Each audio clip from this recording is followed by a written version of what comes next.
causa definida, con una causa ya definida, que hay que buscarlo.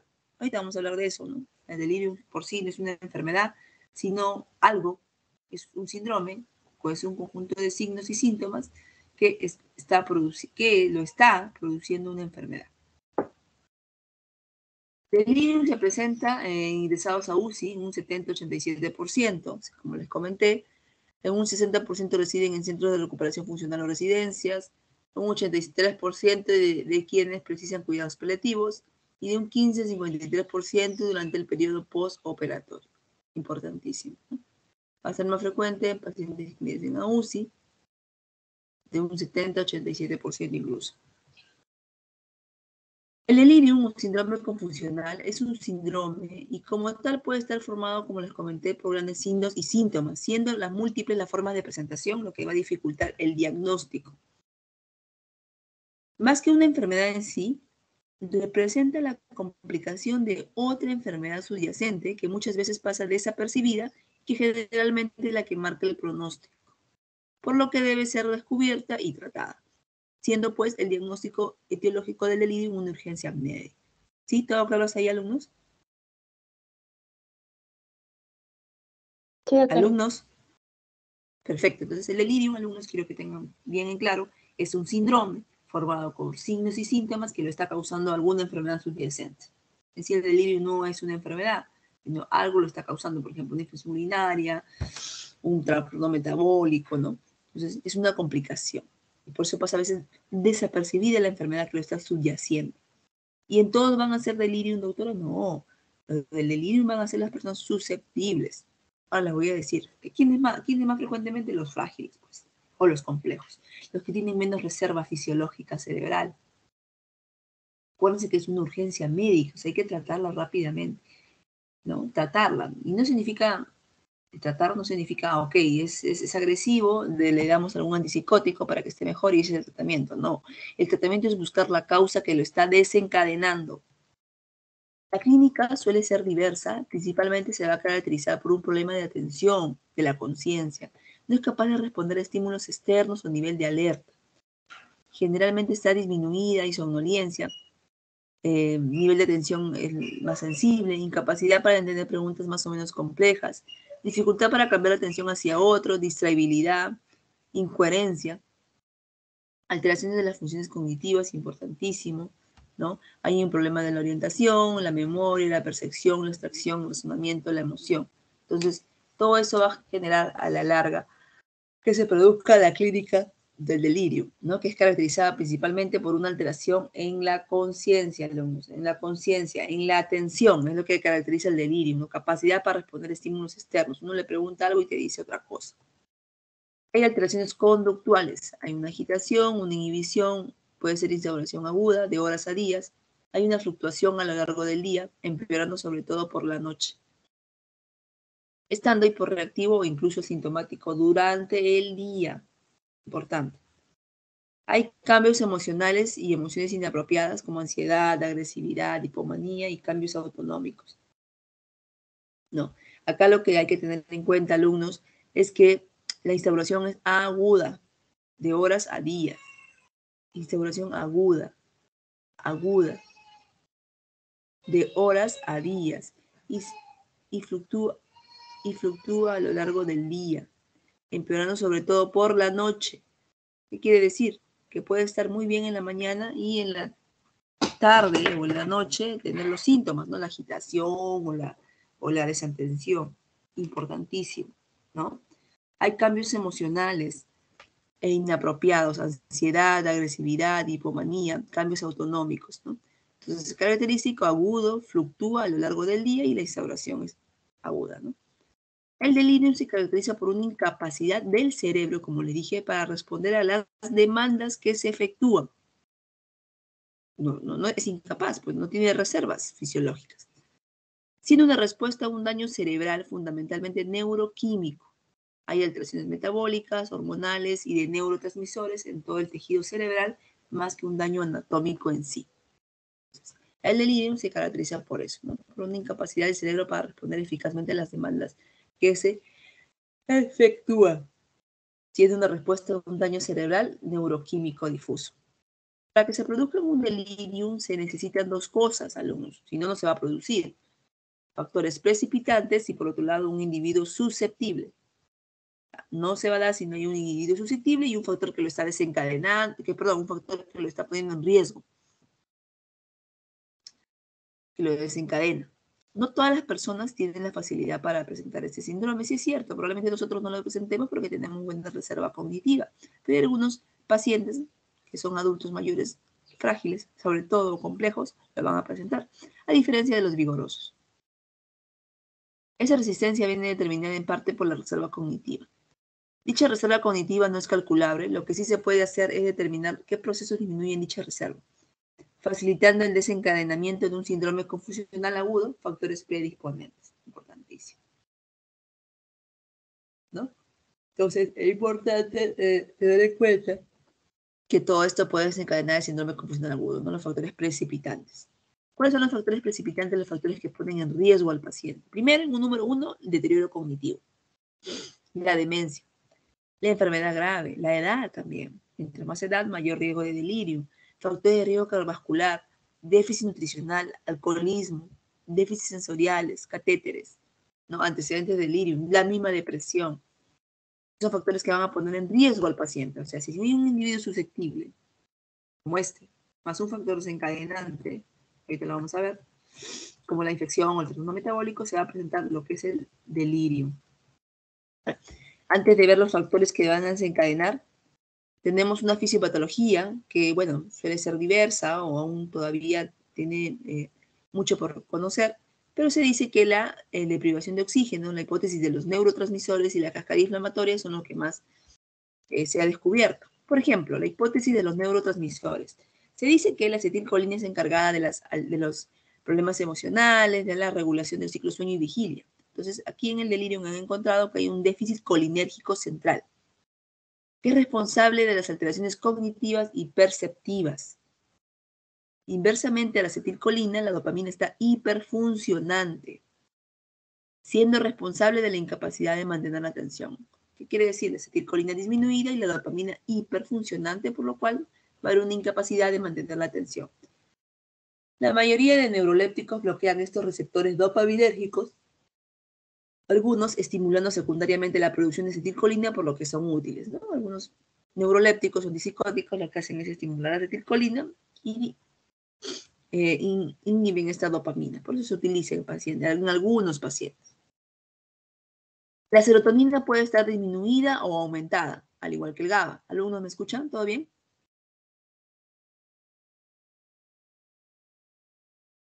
¿Alumnos?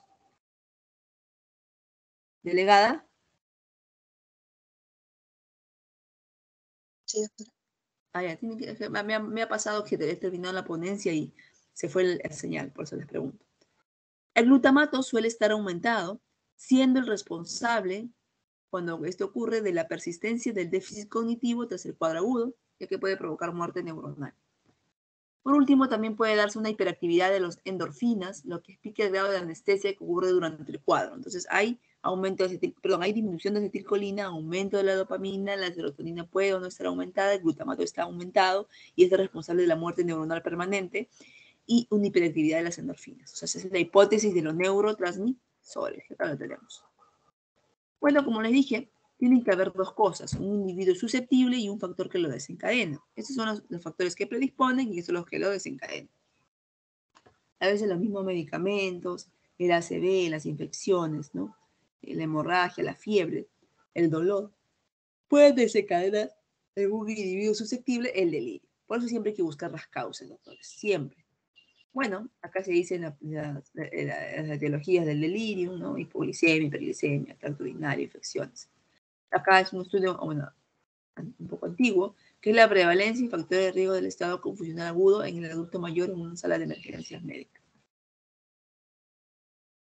Factores de riesgo para el desarrollo de síndrome confusional agudo. Deterioro cognitivo crónico es una de ellas, ¿no? El principal factor de riesgo. El deterioro cognitivo crónico va a ser uno de los grandes factores, ¿no? Fármacos asociados al delirio, son todos ellos. Acuérdense que los fármacos siempre van a estar metidos en los síndromes geriátricos. Hay que buscarlos por eso, ¿ya?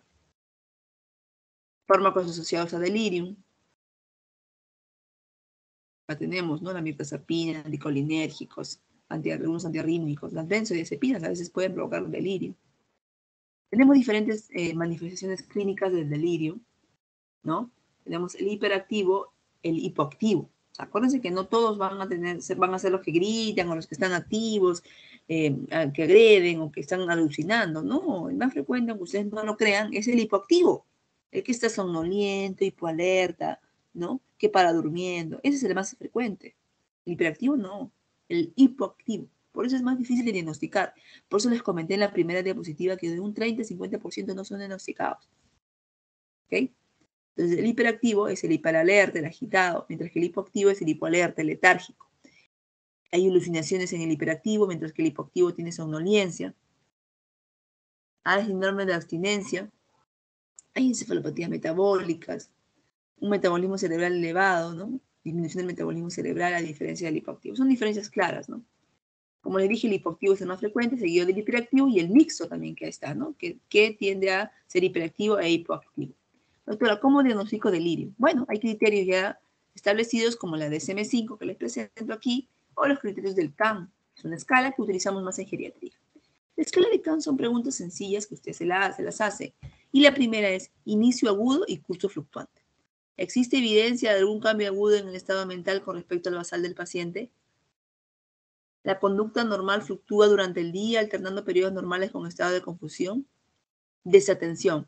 ¿Presenta el paciente dificultades para fijar la atención? Por ejemplo, se distrae fácilmente, siendo difícil mantener una conversación. Las preguntas deben repetirse, ¿no? Pensamiento desorganizado. ¿Presenta el paciente un discurso desorganizado e incoherente? Alteración del nivel de conciencia. Alerta, vigilante, letárgico, estuporoso. Entonces, todas ellas se pueden presentar, ¿ya? En un paciente con delirio, inicio agudo y un curso fluctuante. ¿Existe evidencia de algún cambio agudo en el estado mental con respecto al basal? ¿No? Acuérdense que los dos primeros deben estar presentes de todas maneras y resueltos los dos últimos, uno de ellos. ¿Entendieron? ¿Sí? ¿Alumnos, delegada?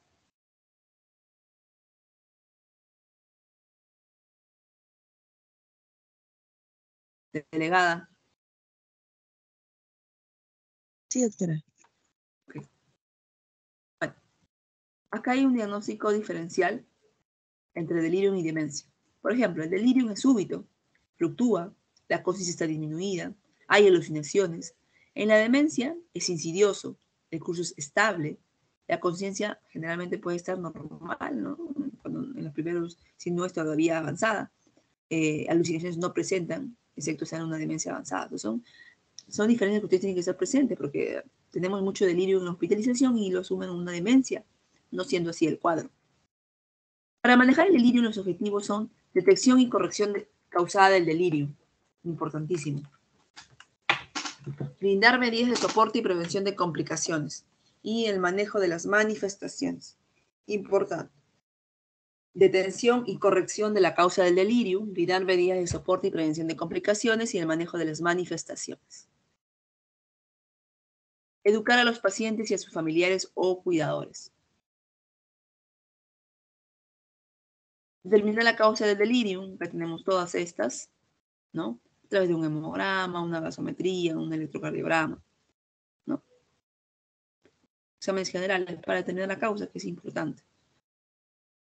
Prevenir las complicaciones, proteger la vía aérea, mantener la estabilidad hemodinámica, brindar soporte nutricional, cuidados de piel, prevenir las úlceras de presión, la trombosis venosa profunda. Manejo de las manifestaciones. Van a haber dos tipos de manejo, tanto el manejo no farmacológico como el manejo farmacológico. El manejo no farmacológico, acuérdense que en geriatría vamos a aplicar mucho en manejos no farmacológicos. Se va a aplicar en todos los pacientes. Principalmente va a privar los no farmacológicos. Regular fármacos anticolinérgicos o psicoactivos, reorientar al paciente, evitar restricciones físicas, música, masajes, técnicas de relajación, mantener la capacidad de autocuidado, mantener el ciclo de sueño y vigilia. Hay una habitación silenciosa y luz tenue. Aplicar a todos los pacientes. ¿Cuándo se va a dar, doctor, el manejo farmacológico? solo si hay una agitación severa, si hay un riesgo de autolesión a los demás y si hay síntomas psicóticos que no se pueden controlar. Pero muchos, con estas medidas, logran controlar el delirio. Claro, lo que hay que hacer primeramente es buscar la causa, porque eso es lo más importante. Mientras buscamos la causa, hacemos esto y podemos controlar. Entonces, solo si hay una agitación severa, un riesgo de autolesión o síntomas psicóticos.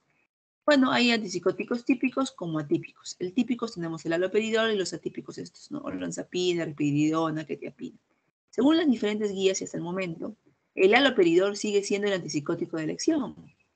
Doctor, ¿y por qué sigue siendo un antipsicótico de elección si es un antipsicótico muy antiguo que tiene muchos efectos adversos? Porque sigue siendo la elección porque es barato. Viene en todas las presentaciones, aquí tenemos en todas las presentaciones, tanto intramuscular como, perdón, parenteral como oral. Entonces, por eso es que es de elección. Y acuérdense que el delirium es agudo, hay que tratarlo. Está muy agitado, va a agredir a los demás, entonces tenemos que darle haloperidol. Pero tener mucho cuidado con las dosis, siempre empezar con pequeñas dosis. En geriatría se empieza con pequeñas dosis y luego va a ir subiendo. Bueno, acá tenemos los efectos adversos desde el extrapiramidalismo, ¿no? Muy frecuente más en haloperidolas, hipotensión, aumento de peso, ¿no? Usarlo con mucho cuidado. Bueno, también hemos visto en estudios en pacientes con cáncer la risperidona, que es otro antipsicótico, es muy efectivo. Conclusiones. El delirio no es un trastorno frecuente, aunque muchas veces infradiagnosticado, principalmente en su tipo hipoactivo. Supone una complicación grave que se asocia a un aumento de la mortalidad y a un importante consumo de recursos, generalmente de etiología multifactorial y compleja. El tratamiento adecuado incluye el abordaje simultáneo de los factores precipitantes y predisponentes. La aproximación no farmacológica debe usarse en todos los individuos, mientras que en los fármacos deben reservarse para los casos más graves. Muy bien. ¿Alguna pregunta?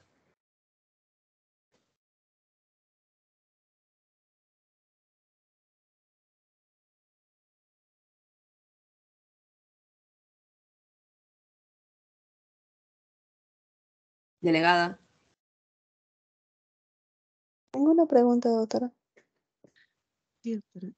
Los compañeros ahora tienen el seminario pendiente. Uh-huh. ¿Que pueden proyectar el seminario ya? Sí, doctora. Si gusta, Ok. puedo comenzar con el seminario. Sí, empezamos con el seminario entonces. Ya, doctora. Entonces, delirium, alumnos, por favor, les invito a que vean la revisión. Los que recién se están conectando pueden ver, está grabado incluso la teoría. También hay unas páginas de un libro que por favor lo leen para el examen, está en mi carpeta. ¿Ya? Delirium es uno de los grandes síndromes, alumnos, y tienen que conocerlo, tienen que manejarlo, tienen que diagnosticarlo. ¿Ya? Ahora vamos a hablar de un seminario que es muy importante, que es prevención en geriatría. A ver, ¿quién está a cargo? Yanela, creo, ¿no? Sí, doctora. Ok, empezamos, Yanela. Sí, doctora. Voy a hablar ahora de lo que es la prevención en geriatría. Un momentito.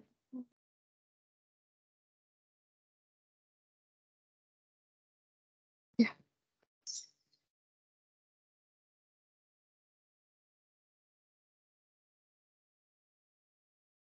¿Se logra ver, doctora? Se logra ver. Ay, ya, doctora. Ya. Hablando de la prevención, un poco de la introducción.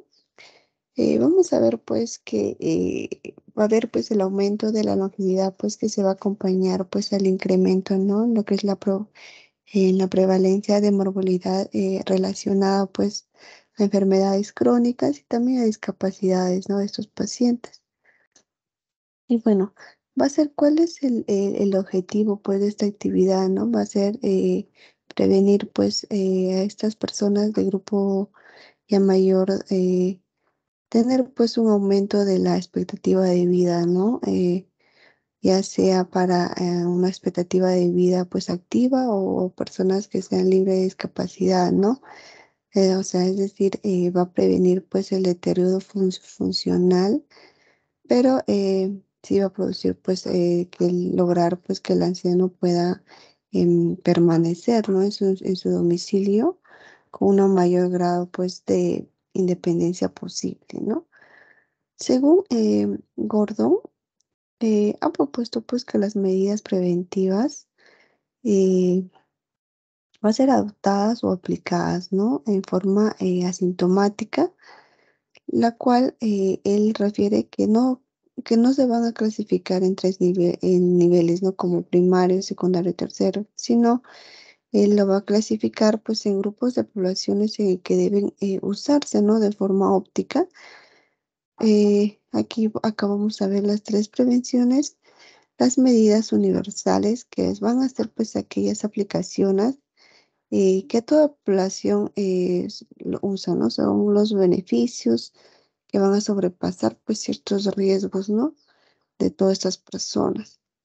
También las medidas selectivas, ¿no? Que estos serían pues aplicables a las personas pertenecientes pues a grupos de poblaciones distinguibles, ¿no? Ya sea personas por su edad, por su sexo o por su ocupación, ¿no? Por ejemplo, acá serían pues las personas que están programadas pues por vacunas, por vacunación pues de adultos mayores, ¿no? En el caso de las medidas preventivas indicadas, pues aquí sería las aplicables, ¿no? De los adultos mayores según su funcionalidad y expectativa pues de independencia, ¿no? Entonces, eso nos menciona, según Gordon, lo que él propone, ¿no? Distribuir en tres formas de medidas. Y vamos a hablar lo que es sobre la prevención primaria en sí. Eh, Como podemos ver ahí, la prevención primaria pues va a ser buscar evitar las enfermedades, ¿no? Antes de que éste haya estado en acto de presencia, pues, ¿no? Ya sea el ejercicio y la vacunación, por ejemplo, van a ser estos unos ejercicios físicos que se va a realizar para los pacientes, ¿no? Por ejemplo, acá vamos a ver ciertas acciones o principales acciones que vamos a prevenir, pues, durante el proceso de este envejecimiento, ¿no? De estos pacientes. Vamos a encontrar cuatro puntos importantes que va a estar, pues, el autocuidado. ¿Qué va a ir en el autocuidado? Pues acá las personas deben tener pues acciones, ¿no? Ya sea la higiene, el cambio de vestido, el higiene dental, sus prótesis, ¿no? También va a estar pues el consumo de alcohol moderado, evitar el sedentarismo, ¿no? Y realizar ciertas actividades físicas, ¿no? También vamos a tener lo que es el pie, porque el pie se dice que durante el envejecimiento, pues, estos pacientes van a disminuir lo que es su velocidad, ¿no? Por decir, de caminar, ¿no? También su velocidad de conducción nerviosa y también va a disminuir, pues, su actividad física, va a disminuir también lo que son los volúmenes de masa musculares de estos pacientes, ¿no? Entonces, por eso se le, se le hace, ¿no? Esta actividad del pie para que el anciano, ¿no? Pueda caminar, pueda permanecer, pues, mantenerse, ¿no? Hacia una actividad física para él. También está la nutrición, ¿no? Como vemos ahí, la nutrición va a ser, pues, la alimentación tiene que ser nutritiva ya para esta edad de los pacientes que ya son mayores. Tiene que ser con suficiente alimentación, ya sea pues nutritiva, tiene que ser variada, ¿no? Y tiene que ser una nutrición complementaria, ¿no? Para este tipo de personas. También debe tener pues una rica en fibra vegetal, ¿no? Tanto fruta y verduras, ¿no? Para evitar en estos pacientes pues lo que son el estreñimiento, que son más frecuentes en estos pacientes, ¿no? Bueno, también el consumo de tóxicos, que mencioné pues el consumo de tabaco, alcohol, ¿no? Evitar perdón, en estos pacientes, ¿no? Y también pues También va a estar las estrategias, ¿no? Contra el sedentarismo. Aquí, pues, estas estrategias va a tener, pues, mayormente estas personas ya adultas, aumenta, pues, el sedentarismo, ¿no? Un 52%, ¿no? En estas personas mayores ya de 65 años. Pues a ellos se les recomienda, pues, realizar una actividad física, ya sea ejercicio o caminar por lo menos 30 minutos, ¿no? Ya sea a la semana, 3 veces a la semana o intercalarlo un día sí, un día no. O también se le hace otras actividades, como por ejemplo muchos señores adultos les gusta bailar, nadar, se le mete pues a otras actividades, ¿no? Que eviten este sedentarismo.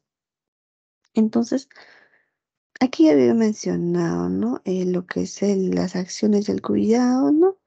Lo que es la higiene, el cambio de vestido, evitar pues el sedentarismo, que va a ser muy importante para ellos, ¿no? Ocupar el tiempo libre también, que los pacientes pues tienen que mantenerse ocupados, distraídos, ¿no? Y bueno, ahí vemos también otros efectos, beneficios de la actividad física pues en el adulto mayor, ¿no? Como efectos metabólicos, tiene efectos psicológicos y efectos antropométricos que estos ayudan, ¿no? Lo que estos a que el paciente pues tenga una actividad mejor, ¿no? Ahora, en lo que es la prevención en sí secundaria, esta prevención pues va a llevar a cabo pues para que estos pacientes puedan evitar se puede decir retroceder, ¿no? O cierta enfermedad o que estos pacientes hay un deterioro temprano, ¿no? De esta enfermedad para que el paciente pues pueda aumentar eh, más que nada aumenta por lo que es la oportunidad de que estos pacientes pues no pueden emerger ciertos síntomas, ¿no? Podemos ver que esta prevención pues va a buscar lo que es la detención temprana, ¿no? De esta enfermedad para impedir, ¿no? Evitar la aparición pues de sus manifestaciones y así pues que haya sus complicaciones una vez instauradas, ¿no? Entonces, aquí vamos a ver, y para esto tenemos que tener unos requisitos que va a ser pues que tiene una elevada mayormente mortalidad o persecución en la calidad de vida. También va a ser suficientemente frecuente, ¿no? Y puede ser detectada con una prueba con buena relación coste-electividad, ¿no? También puede ser efectiva, ¿no? Y tratada si se detecta pues en una fase precoz, ¿no? Y esto podemos prevenir, ¿no? La enfermedad, podemos prevenir el deterioro físico, tanto mental, y también propagar pues al paciente un periodo de vida más larga y más independiente, ¿no? Para que esto se pueda mantener pues y potenciar la calidad de vida de estos pacientes. Entonces, aquí vamos a ver un poco de las prevenciones secundarias en síndromes geriátricos. Vamos a encontrar cinco síndromes geriátricos, como va a ser la inmovilismo, que va a ser una actividad preventiva, ¿no? Una evaluación funcional, que va a tener una frecuencia porque por lo menos 2 veces al año, ¿no? Y lo que es el síndrome geriátrico, lo que es la inestabilidad, ¿no? Va a tener una actividad pues preventiva, una evaluación, movilidad, ¿no? Y bueno, al menos una vez al año y ante la presencia de una caída, ¿no? También va a estar las caídas, que va a tener una valoración geriátrica integral, ¿no? Igual mínimo una vez al año, ¿no? También la depresión, pues esta depresión va a estar de un estado cognitivo también, ¿no? Funcional y adherencia pues al tratamiento, ¿no? Aquí va a estar pues cada se le va a revisar cada visita, ¿no? Y la polifarmacia, ¿no? Evaluar el número de medicamentos que está consumiendo, pues, el paciente, ¿no? Para evitar toxicidad o indicaciones erróneas en el uso, ¿no? Y también se evalúa cada visita, ¿no? En el caso de la prevención de lo que es terciaria, vamos a ver que aquí va a persistir, ¿no? Persigue minimizar estas consecuencias de la propia enfermedad, ¿no? Y nos va a facilitar lo que es la recuperación de la misma, ¿no? Aquí, pues, en esta etapa va a perseguir, pues, tenemos que valorar, pues, lo que es la geriatría integral, ¿no? El uso adecuado, pues, de los diferentes niveles asistenciales propios, pues, de la geriatría, ¿no? Lo que es la prevención y tratamiento, pues, de los síndromes geriátricos. Aquí vamos a ver, pues, lo que son los ancianos sin deterioro funcional, ¿no? Tenemos que tener ancianos con discapacidad aguda en riesgos de ser establecida. Ancianos con discapacidad establecido, potencialmente reversible, y ancianos con discapacidad pues establecida e irreversible, ¿no? Entonces, aquí vamos a ver unas recomendaciones preventivas según tipología pues de la persona, del adulto mayor, ¿no? Aquí podemos ver pues la prevención de las enfermedades, ¿no? Ciertas prevenciones secundarias o terciarias pues de la obesidad pues, que va a tener, puede ser un enfermo crónico o que tenga mayor riesgo de fragilidad, ¿no? Y que sea muy dependiente también, ¿no?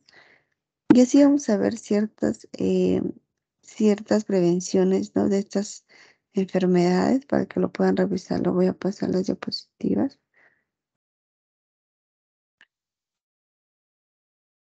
Perdón, diapositivas. Y bueno, y se recomienda más que nada para una pequeña conclusión, ¿no? Que estas estrategias que nosotros vayamos a prevenir, ya sea en la tercera fase, ¿no? En la fase terciaria debe ser pues individualizada, ¿no? También debe estar basada pues en estado funcional y sobre todo ver la expectativa de vida pues y metas de cuidado de estos pacientes, ¿no? Para tener un mayor beneficio, ¿no? También ver el objetivo del tratamiento de estos pacientes, ¿no? Muy bien, Yanela. Bueno, un resumen de lo que es prevención en geriatría, ¿ya? Acá es importante conocer los conceptos de prevención primaria, prevención secundaria, prevención terciaria, un envejecimiento exitoso, porque la geriatría, cuando ustedes, a la hora que están en los cursos de práctica, cuando valoren todos los síndromes geriátricos, agrega más prevención de envejecimiento exitoso, ya en las diapositivas, ya, y me la envías. Envejecimiento exitoso, la prevención. ¿Qué otra? Sí, eso falta agregar, ¿ya? Entonces, yo un ultra resumen. Sobre prevención primaria, siempre tener en cuenta que las vacunas, y ahí tienes que hablar un poco de vacunas, son el ejemplo clásico. Prevención secundaria, el uso de aspirinas en enfermedades cardiovasculares son otro ejemplo de prevención secundaria, ¿no? Y la prevención terciaria, bueno, tenemos muchos como la rehabilitación. Entonces, tener en cuenta esos conceptos que ustedes ya lo han llevado en salud pública, porque en geriatría se va a aplicar en todas las patologías y síndromes geriátricos. Todos van a tener prevención primaria, secundaria, terciaria, por ejemplo, en caídas. Vamos a tener igual, ¿no? Primaria, a través de escalas, identificar qué paciente se va a caer, pero que todavía no se ha caído, como ya se lo dice Juan Sánchez. En fragilidad. En úlceras, bueno, en úlceras más prevención terciaria, porque ya es una patología secundaria y terciaria, ¿no? Pero hay unos que van a aplicar incluso desde prevención primaria. Ver el envejecimiento exitoso, ¿no? ¿Cómo lograrlo? A través, como dijo Yanela, una muy buena nutrición, que es importante. Actividad física, ¿no? Regular las enfermedades crónicas. Les invito a leer hay en mi carpeta unas páginas del libro para que puedan revisar, porque va a ser preguntas, vamos a hacer preguntas de ahí, aparte de las diapositivas que Yanela nos va a enviar. Alumnos, delegada, ¿alguna pregunta? No, doctora. ¿Sí? ¿Todo bien, chicos? Doctora, en su Sí, doctora, tarjeta sí hay la dos escuchamos. artículos. ¿Sí? En su tarjeta hay dos artículos. ¿De esos artículos habla? Hay un artículo que dice prevención en geriatría. Ah, ya, prevención de geriatría, Sí, sí, sí. porque hay ¿Ya? dos de delirium. No, no, delirium es para la teoría, pero hay uno que es prevención, pues. Ya, ok, alumnos, entonces nos estamos viendo hasta la otra semana para la próxima teoría. Cuídense. Delegada, ¿cuándo es el examen? El día ¿Cuándo? 29, no, 30 de enero. La otra semana. Ya, alumnos. Nos estamos viendo entonces. Cuídense, hasta luego. Gracias. Ya, doctora. Hasta luego, doctora, gracias. Gracias.